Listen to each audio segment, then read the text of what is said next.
आज सकाळू उठला की घर सफासुतरा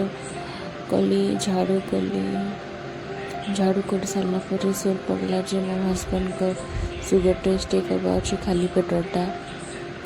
तो खाली पेट से टेस्ट करवार लगे मत डाकुली झाड़ू कला बेले गली सांगे सांगे झाड़ा झुड़ा कर सारिकिना सुगर चेक करवार लगे सुगर चेक कला नॉर्मल थिला बेसी अधिका नहीं था टिके अधिका थिला फैमिली हिस्ट्री अच्छी तो आगुरी एका जगिकिना आमके रहाके पड़वा मो हजबैंड साइड रे मो सास ससुर करथिला माँ बापांकर भी अच्छे तो आमके एबिठा सब जिनिस ध्यान देवाके पड़वा आउ लगे मो हजबैंड जो सुखी सुखी जाऊन एवं टेंशन टे नॉर्मल थिले भी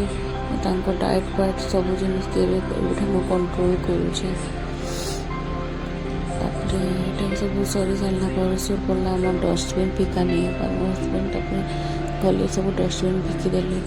मो रूम में मो सांग गोटे भी रही सी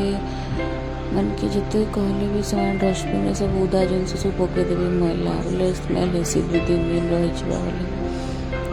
तो बाहर से पकाब बोलिकिना कहले भी से पिकनटा रही जाता बहुत स्मेल होता मैं सब धोई धुआ देली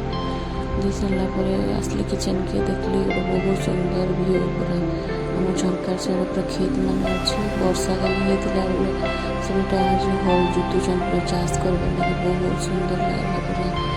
बढ़िया व्यू पूरा बहुत सुंदर।